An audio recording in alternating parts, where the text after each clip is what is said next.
RCV Notícias.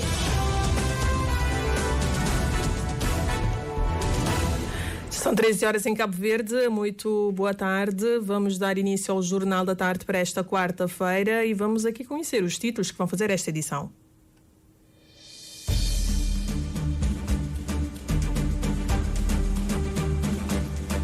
MPD pede às instituições superiores de controlo, particularmente o Tribunal de Contas, para fiscalizarem a questão da remuneração à primeira-dama de Cabo Verde.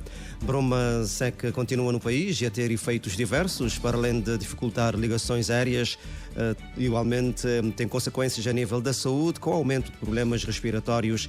Mais de metade da população estrangeira residente em Cabo Verde considera que existe discriminação no país. É mais um dado que consta do inquérito sobre migrantes. Cabo Verde tem ainda um longo caminho a percorrer no que a cibersegurança diz respeito, adverte o pró-reitor da UNICV para áreas de tecnologia, inovação e dados, Celestino Barros, a propósito da conferência sobre estratégias da cibersegurança em Cabo Verde, que decorre na praia. Trabalhadores da Freitas Catering já vão no terceiro dia de greve e a empresa mantém-se intransigente e não verga perante as reivindicações dos trabalhadores, que estão com 4 meses de salários em atraso. Líder do Hamas está no Cairo para manter conversações sobre a situação na faixa de Gaza, quando se desenha uma nova trégua no conflito. Estas e outras notícias para acompanhar neste jornal, numa edição de Orlando Lima.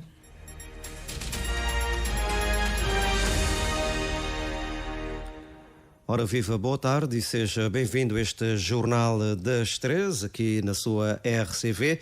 O MPD falou há instantes à imprensa, pede às instituições superiores de controlo, nomeadamente Tribunal de Contas, para fiscalização a questão da remuneração à primeira-dama de Cabo Verde. É um assunto para desenvolvermos daqui a pouco neste Jornal da Tarde. Cabo Verde tem ainda um longo caminho a percorrer no que a cibersegurança diz respeito, embora estejamos bem avaliados no capítulo da utilização das novas tecnologias de informação e comunicação. Há ainda muito por fazer, adverte o pró-reitor da Universidade de Cabo Verde para as áreas de tecnologia, inovação e dados, Celestino Barros. Não, efetivamente, quando a questão da cibersegurança começa sobretudo ao nível macro, ao nível do próprio governo. E se formos ver, efetivamente, nesse nível houve muitas falhas, houve muitas coisas que não foram feitas. Basta irmos basicamente aos últimos dados globais sobre a cibersegurança, vamos encontrar que Cabo Verde, basicamente, no total de 193 países, está na posição 176. Portanto, com apenas 17 pontos em 100. Portanto, o que significa que, efetivamente, embora nós aqui em Cabo Verde somos muito bem avaliados em termos da governação eletrónica, portanto, em termos de utilização das tecnologias de informação e comunicação, em termos da penetração e utilização da internet, mas em termos de cibersegurança, muita coisa não se fez ao nível do próprio país, digamos assim. A prova de que Cabo Verde necessita de fazer mais no domínio da cibersegurança são os casos que ocorreram nos últimos tempos, sustenta Celestino Barros. Meses atrás, portanto, fomos uma empresa, uma das maiores empresas, tanto cabo-verdianas, foi atacada e ficamos basicamente com indisponibilidade de serviço por um longo período de tempo. Há 3 anos atrás, tanto uma outra operadora do Estado foi também ela atacada. Nós aqui na Universidade sofremos também muitos ataques ao dia. No entanto, até então temos estado a conseguir estancá-los, mas efetivamente é um problema que é mundial e que foi sobretudo amplificado com a pandemia, e sobretudo devido ao facto de que muitas empresas, como tiveram de ir para casa de supimpa, digamos assim, criou efetivamente um conjunto de vulnerabilidades às próprias organizações. A cibersegurança chega também aos utilizadores básicos, a quem, em jeito de advertência, Celestino Barros pede atenção às mensagens, principalmente as de remetentes desconhecidos. Preocupações do pró-reitor da UNICV expressas a propósito da conferência sobre a estratégia da cibersegurança em Cabo Verde, que decorre na cidade da Praia, uma iniciativa inserida na Semana de Tecnologia, Informática e Multimédia da Universidade Pública. O país continua sob efeito da bruma seca e com impactos diversos nas ligações entre as ilhas. Há tendência para alguma melhoria nesta tarde. Junta-se a nós o repórter Moisés Évora para nos fazer um ponto da situação neste preciso momento. Ora viva, boa tarde, Moisés. Muito boa tarde para ti, para o auditório da Rádio Pública. Estamos no Aeroporto Internacional Amílcar Cabral e recolhemos então informações, tanto aqui como no Aeroporto Internacional da Praia Nelson Mandela. Podemos adiantar que neste momento há um aparelho que levantou o voo da capital do país e tem por destino São Vicente.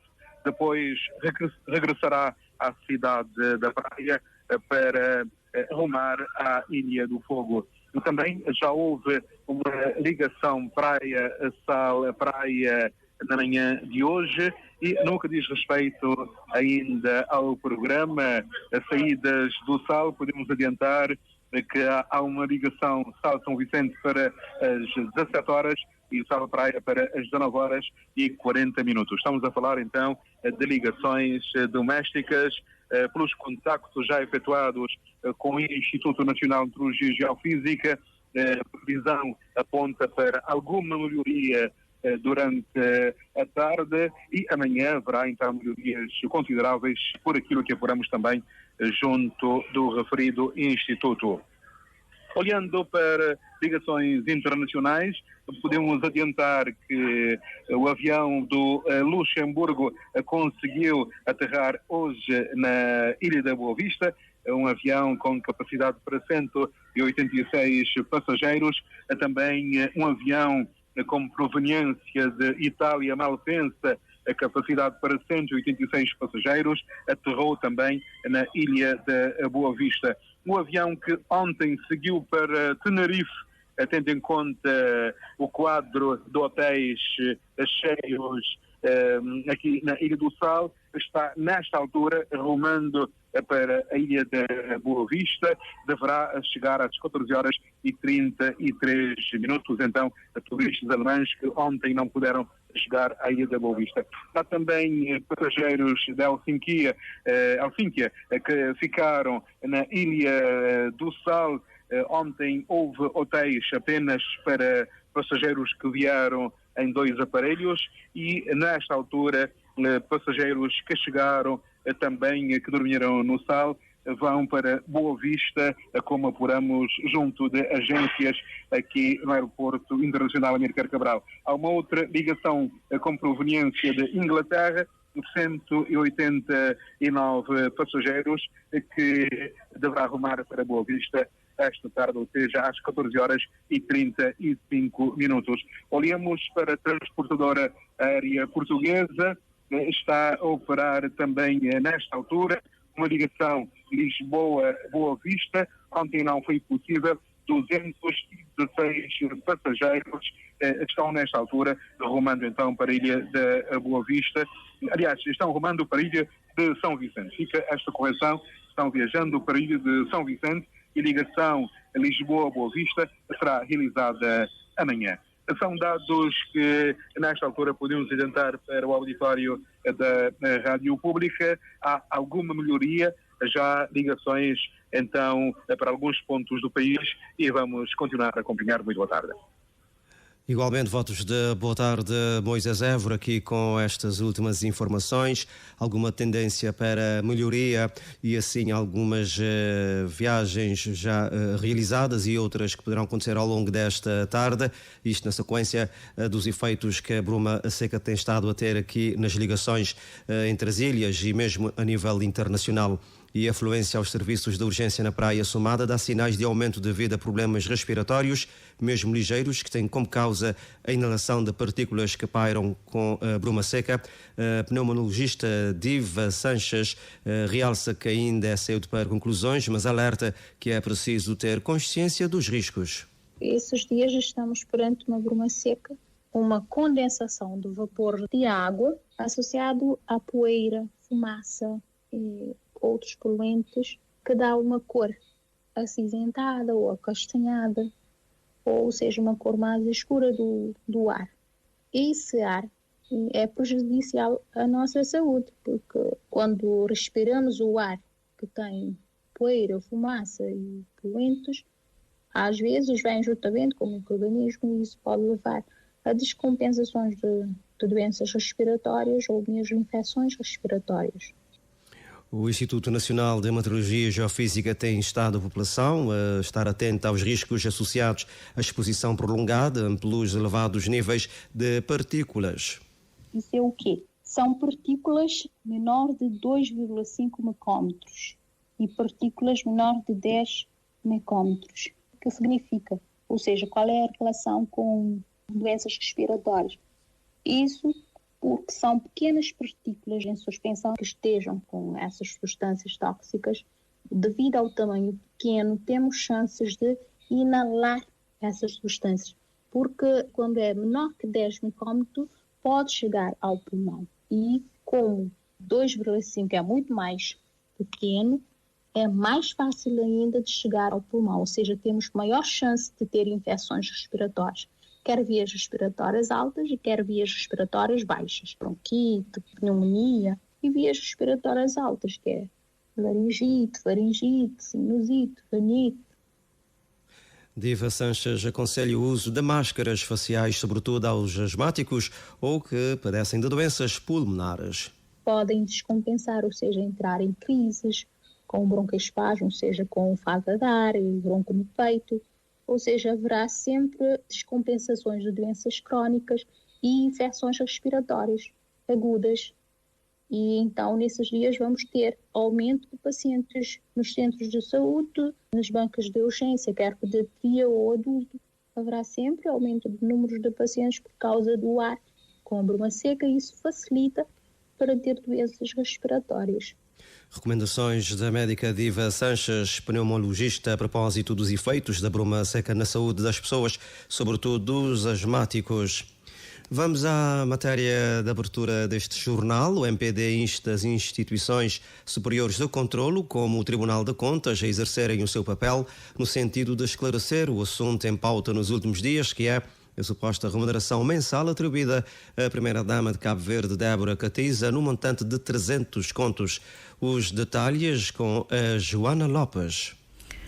O MPD chama hoje a comunicação social para posicionar sobre um assunto que se tornou público nos últimos dias, que é uma suposta remuneração atribuída à primeira-dama no montante de 300 contos. É que o chefe de Estado, na tentativa de esclarecer o assunto, enviou ontem um comunicado às redações explicando que as razões que levam a Presidência da República a atribuir a remuneração mensal à primeira-dama. Luís Carlos Silva, secretário-geral do partido que sustenta o governo, explica que, caso for verdade, a postura de José Maria Neves está ferida de ilegalidade, já que a função da primeira-dama não tem estatuto formal. Extravasa só a ilegalidade. No nosso entendimento, fere com os princípios da ética republicana e da moral cristã. A história de Cabo Verde e o quadro legal determinam que a primeira-dama não tem estatuto formal, não tem um estatuto, portanto não tem direito à remuneração. E nenhuma das primeiras damas que este país já teve receberam remuneração mensal. Portanto, é um caso novo, um caso que está fora que estará fora do contexto do quadro legal, portanto, é de uma gravidade extrema a ser verdade. Diz o secretário-geral do MPD que é mais estranho ainda o facto do chefe de Estado ter hoje um entendimento totalmente diferente daquele que tinha há já alguns anos sobre a atribuição de estatuto próprio à figura da primeira-dama. O que nós temos é o Presidente da República tem agora uma opinião relativamente ao estatuto da primeira-dama, que no passado não tinha, e ao que parece, implementou essa sua opinião sem um quadro legal que o permita fazer. Portanto, não estamos a fecharmos ao debate, porque acho que é um debate que devemos ter. No passado, esse debate já aconteceu e decidiu-se que a primeira-dama não devia ter estatuto. E criou-se uma lei para regular a presidência da República, sem a função da primeira-dama. E é esta lei que o atual presidente deve se conformar. O atual presidente deve conduzir a sua presidência dentro do quadro legal. Segue explicando que o chefe de Estado cabo-verdiano agiu mal quando procurou equipar a função da primeira-dama a de gestor público. A primeira-dama não é um gestor público. Não pode ser comparado com um gestor público. Se o Presidente da República tem um entendimento que a primeira-dama deve ser comparada ao gestor público, fazemos o debate, levamos a iniciativa legislativa ao Parlamento, o Parlamento decide se aprova ou não e depois é aplicado, e não o contrário. Não é o Presidente da República ter uma opinião relativamente a uma matéria e aplicar essa opinião. Isso não está conforme com o nosso Estado de Direito. Pelo que o MPD insta as instituições superiores de fiscalização e controlo, como o Tribunal de Contas, a exercer o seu papel. Sem pôr em causa a autonomia administrativa e financeira da Presidência da República, instamos as instituições superiores de controlo, particularmente o Tribunal de Contas, a exercer o seu papel de fiscalização e controlo para trazer à tona a verdade dos fatos, para um cabal esclarecimento da população sobre a legalidade e a apropriada utilização dos recursos públicos neste contexto. Posicionamento do MPD sobre a suposta remuneração mensal no montante de 300 contos à primeira-dama Débora Catiza. Continuando aqui com este Jornal das 13, a bancada do PICV em Santa Cruz refuta acusações do MPD, reafirmando que a Câmara Municipal e a Assembleia têm funcionado dentro do quadro legal, respeitando a separação dos poderes. A líder da bancada municipal esclarece que a viatura do presidente da Câmara não custa 9.000 contos, conforme anunciado ontem, e que foi comprada com base numa deliberação aprovada por unanimidade na primeira sessão da Assembleia deste mandato, e reitera que a Assembleia e a Câmara têm, portanto, respeitado a separação dos poderes. Reportagem é do José António dos Reis. Teresa Silva, porta-voz da bancada do PAICV, esclarece que as sessões ordinárias da Assembleia Municipal de Santa Cruz têm decorrido na normalidade, cumprindo o quadro legal. Tanto é que a Câmara Municipal dispõe de todos os instrumentos de gestão devidamente aprovados e apreciados pela Assembleia Municipal e visados pelo Tribunal de Contas. A bancada da situação refuta as acusações do Movimento para a Democracia de que a Câmara Municipal de Santa Cruz estaria a colocar a Assembleia à margem dos dossiês importantes. Em relação ao acidente envolvendo a viatura do presidente da Câmara, a líder da bancada do PAICV explica que o acidente aconteceu em plena luz do dia e que o condutor levava uma delegação da Câmara de Oeiras, Portugal, ao aeroporto da Praia. Quanto à nova viatura, segundo Teresa Silva, foi comprada de forma legal mediante uma deliberação da Assembleia Municipal aprovada por unanimidade na primeira sessão ordinária deste mandato, e nega que tenha custado os 9.000 contos, conforme o Movimento para a Democracia. A viatura foi adquirida em condições muito vantajosas para o município, ou seja, via credit leasing. Esclarece-se ainda que a decisão de adquirir a nova viatura do presidente da Câmara Municipal não tem nenhuma relação com o acidente mencionado anteriormente, tanto é que a viatura foi adquirida muito antes do acidente. No que tange à situação dos funcionários, a eleita municipal reitera que já tinha sido esclarecida a situação pela Câmara Municipal e que há um compromisso da edilidade no sentido de atualizar o salário no próximo ano econômico. A líder da bancada municipal do PAICV em Santa Cruz esclarece que o projeto Vitória Santiago é uma parceria público-privada e que visa revolucionar a política de urbanização no município, mas que cumpre todos os parâmetros legais. Tudo está a ser feito dentro da normalidade e com a máxima transparência. Relativamente à requalificação urbana, ainda Pedra Badejo não é a cidade dos nossos sonhos, mas graças aos esforços da Câmara Municipal suportada pelo PAICV, Pedra Badejo de hoje não se compara nem de longe nem de perto com Pedra Badejo de ontem. A bancada municipal do PAICV no município de Santa Cruz, interior da Ilha de Santiago, exorta a oposição a estudar melhor os dossiês e a fazer política com verdade e elevação. Os trabalhadores da Freitas Catering já vão no terceiro dia de greve e a empresa mantém-se intransigente e não verga perante as reivindicações dos seus trabalhadores, que estão com 4 meses de salários em atraso. O Valdemar Almeida com mais informações. Na última tentativa ontem de alcançar um acordo, o Cicotur, sindicato que representa os trabalhadores, tentou, mas sem sucesso, negociar o pagamento de pelo menos metade da dívida dos salários em atraso.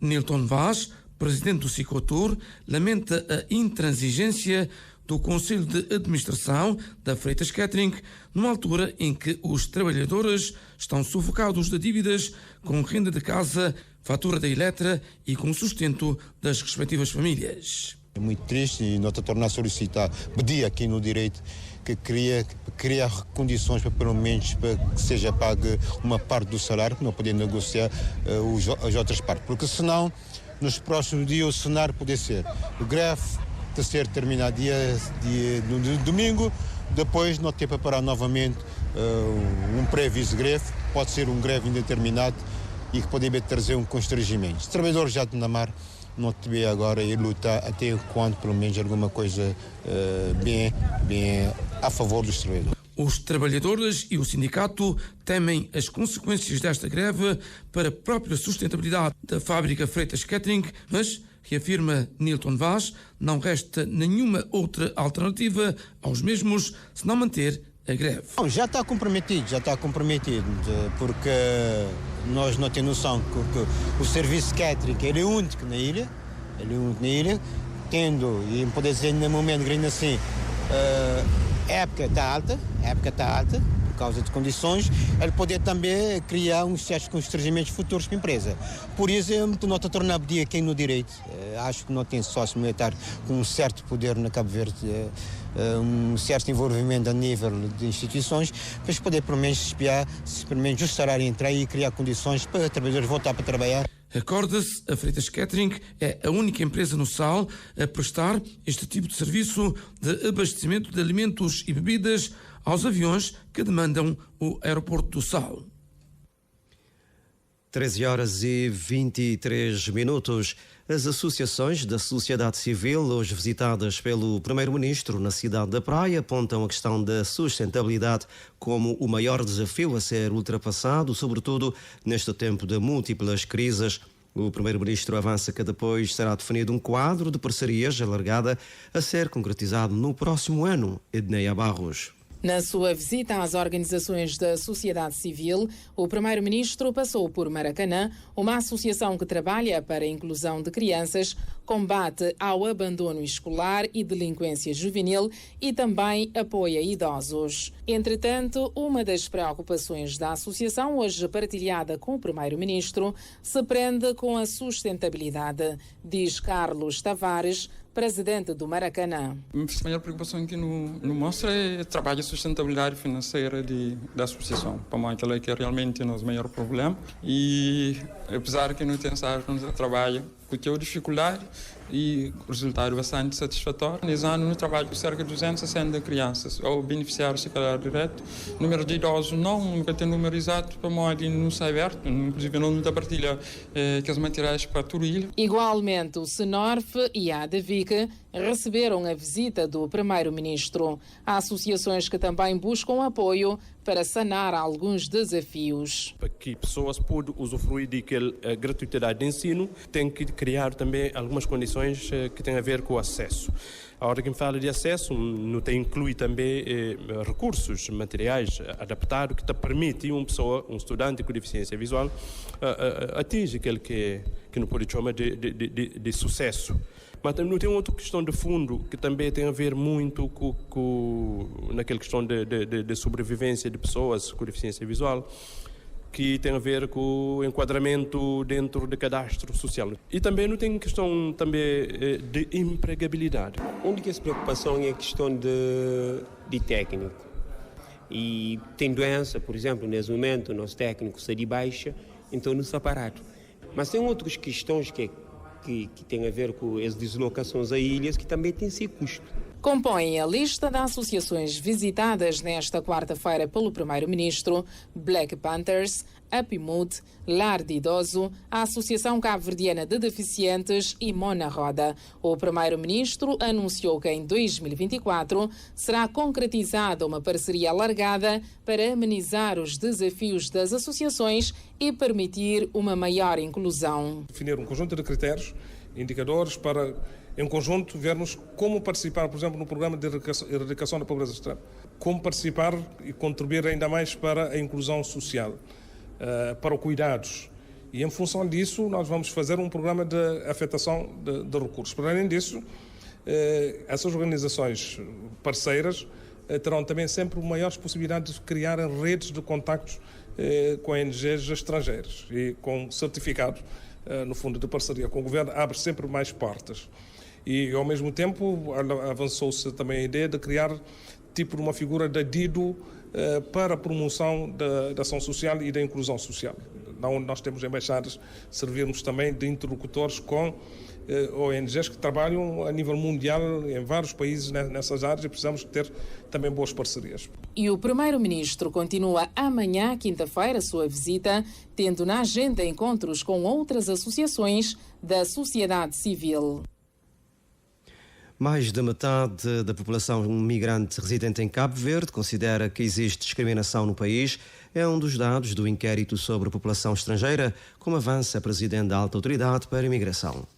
E os que acham que existe discriminação é 50 e tal %. Então, a mais de metade da população estrangeira imigrante acha que há discriminação em Cabo Verde, com nuances, claro, nuances diferenciadas entre a proveniência dos estrangeiros. O sentimento de discriminação, não é? Se já foram ou se já se sentiram vítimas de discriminação de pelo menos um tipo. E vale dizer que o inquérito considerou 5 tipos de discriminação. A discriminação em função da cor da pele, a discriminação em função da naturalidade, da origem, da língua, de questões salariais, não é? A religião e o sexo. Religião e sexo é os que estão muito, muito abaixo. As pessoas, nós temos aqui muito abaixo, nem chega a 5%, não é? Que dizem sentirem-se vítimas porque são mulheres ou homens ou porque professam uma determinada religião. Este é um indicador positivo. Agora, nós temos aqui a discriminação em função da cor da pele, que é classificado conceptualmente como racismo. Outro aspecto a ter em conta é a religião, sendo que o cristianismo predomina. No entanto, há necessidade de se trabalhar mais o diálogo interreligioso, como reconhece Carmen Furtado. A questão do diálogo interreligioso, que ainda não trabalhamos, pelo menos nós, esta não é uma dimensão que ainda nós temos trabalhado. O cristianismo, de facto, é predominante. Quando pensamos no geral, não é? 40% dos estrangeiros em Cabo Verde são cristãos e 39% são muçulmanos. É muito, muito, muito próximo. É praticamente o mesmo percentual, mas ligeiramente o cristianismo vem à frente. O Cabo Verde é um Estado laico, não é? Nós temos a legislação de liberdade religiosa, é um Estado laico que deve respeitar, não é? Todas as religiões. As religiões também cooperam com o Estado. O que nós temos percebido a nível das comunidades estrangeiras e imigrantes é que a religião tem se manifestado como um fator de integração. A Ilha de Santiago é que mais recebe migrantes, revela ainda este estudo que dá conta que 60% dos migrantes em Cabo Verde são da costa ocidental africana. A Ilha do Sal ocupa a segunda posição, ou seja, o peso da ilha aumenta quando se fala da população estrangeira em Cabo Verde. Praia concentra a maior parte dos estrangeiros e imigrantes que nós temos aqui, e isto são dados que se confirmam. É uma tendência. O que traz de novidade é uma alteração em termos da representatividade de São Vicente, que cai um bocado. Sal vem a ocupar a segunda posição agora, como sendo o concelho que mais recebe, o segundo concelho que mais recebe, seguido da Boa Vista, e São horas. Um caso curioso é que na Boa Vista o peso de estrangeiros na população é superior às outras ilhas. Sim, é superior. O peso do Sal aumentou um bocadinho. A praia, mais ou menos, nós continuamos com o mesmo percentual, que é um bocadinho a média nacional, à volta de 3%. Em Boa Vista é especial, é o único concelho em que nós temos o peso da população estrangeira acima dos 10 pontos percentuais. É uma realidade visível, mas também que levanta algumas questões. Quando vamos analisando mais a fundo, vemos que há indicadores algo preocupantes a nível de acesso a alguns serviços básicos por parte da população estrangeira. A presidente da Alta Autoridade para a Imigração falava hoje ao Café Central da Rádio de Cabo Verde.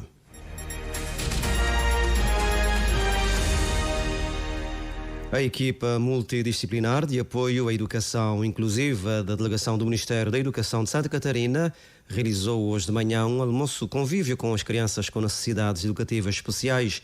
O objetivo da atividade foi criar um ambiente inclusivo e acolhedor para que os alunos com necessidades educativas especiais pudessem também desfrutar de um dia mágico e cheio de diversão. Ângela Mendes.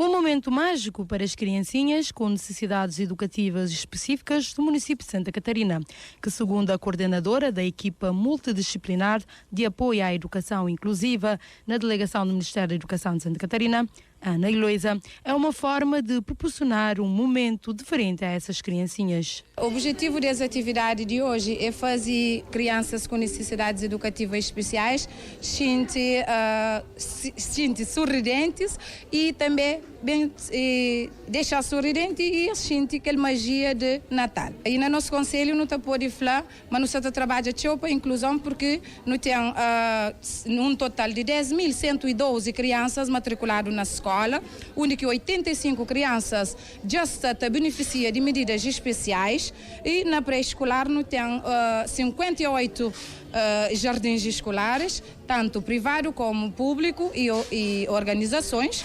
Nós temos lá 25 crianças que estão a ser acompanhado através da equipa multidisciplinar de apoio à educação inclusiva. Um gesto que deixou satisfeitas as mães que estiveram a acompanhar os seus filhos na atividade. Meu nome é Maria Filomena. Estou contente com a atividade hoje? Demais. Estou contente demais, amor, que ele é uma alegria para nós mães e para nossos filhos também. O filho está na escola? Está na escola. Está no 8º ano. Edna, acha que a iniciativa é boa iniciativa? Bom, sim. Para amor não está contente, para amor salário e recurso chamando, para hoje quando participa, quando vem com os meninos, não está contente. E o filho também está chamando um ambiente assim, ficou contente? Está fica contente, está fica bastante, sabe? Então sou uma filha com necessidade especial. O que você acha dessa iniciativa? Bom, é uma coisa, a minha arte é uma coisa direito. Que as toma, assim. A melhor coisa que as fazem é ele próprio. Assim. De realçar que a equipa multidisciplinar de apoio à educação inclusiva da Delegação do Ministério da Educação de Santa Catarina é uma equipa criada pensando na educação inclusiva, com o intuito de dar respostas aos desafios que impõem face aos alunos com necessidades educativas específicas. Estamos a terminar este jornal. O líder do Hamas chegou hoje ao Cairo para manter conversações sobre a situação na faixa de Gaza, declarou o grupo palestiniano, quando Israel e o movimento islamita estão a mostrar sinais favoráveis para uma nova trégua na guerra. Ismail Hania, que está baseado no Dakar, chegou ao Cairo para discussões com autoridades egípcias sobre os desenvolvimentos da agressão sionista na faixa de Gaza e muitas outras questões, sublinhou o Hamas num comunicado. Uma fonte do Hamas disse hoje à agência AFP que o líder desse movimento armado, o segundo maior na faixa de Gaza, também viajaria para o Cairo no início da próxima semana. O presidente de Israel declarou ontem que o país estava pronto para uma nova pausa e uma ajuda humanitária adicional com a intenção de permitir a libertação dos reféns israelitas. Durante uma reunião com as famílias dos reféns ontem, o primeiro-ministro israelita Benjamin Netanyahu explicou que havia enviado recentemente o chefe da Mossad, serviços de informação de Israel, a Europa por 2 vezes para promover um processo de libertação. O Egito e o Catar contribuíram para as negociações recentes que conduziram a uma trégua de 1 semana no final de novembro, durante a qual 80 israelitas que estavam a ser mantidos como reféns na faixa de Gaza foram trocados por 240 palestinianos presos em Israel. A operação militar já provocou mais de 19 mil mortos, na maioria civis, e 52.500 feridos, de acordo com o Ministério da Saúde da faixa de Gaza, controlado pelo Hamas, e cerca de 1,9 milhões de deslocados, de acordo com mais recentes dados avançados pelas Nações Unidas. 12h35. Orlando Lima, vamos aqui repor os títulos que fizeram esta edição.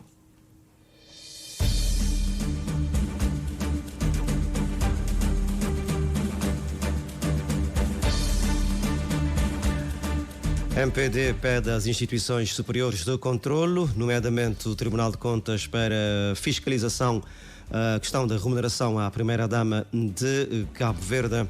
Bancada do PICV em Santa Cruz refuta acusações do MPD, reafirmando que a viatura do presidente da Câmara não custa 9 mil contos, como foi anunciado ontem, e que foi comprada com base numa deliberação aprovada por unanimidade na sessão da Assembleia.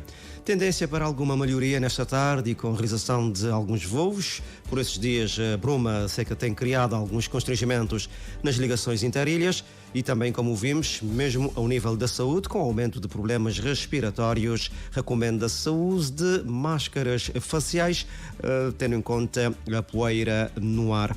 Mais da metade da população estrangeira residente em Cabo Verde considera que existe discriminação no país. É mais um dado que consta do inquérito sobre a população estrangeira em Cabo Verde. Cabo Verde tem ainda um longo caminho a percorrer no que toca a cibersegurança, diz o pró-reitor da UniCV para áreas de inovação, tecnologia e dados, Celestino Barros, a propósito da conferência sobre a estratégia da cibersegurança em Cabo Verde, que decorre na capital do país. Trabalhadores da Freitas Catering já vão no 3º dia da greve e a empresa mantém-se intransigente e não verga perante as reivindicações dos seus trabalhadores, que estão com 4 meses de salários em atraso. Líder do Hamas está no Cairo, Egito, para manter conversações sobre a situação na faixa de Gaza, quando se desenha uma nova trégua no conflito. Boa tarde, obrigado, fique bem. Boas festas. Boas festas, Orlando Lima. Na edição e apresentação deste jornal, a técnica em São Vicente, Nelson Neves. Aqui na praia, o Wilson Andrade. Às 14, os títulos com a Joana Lopes.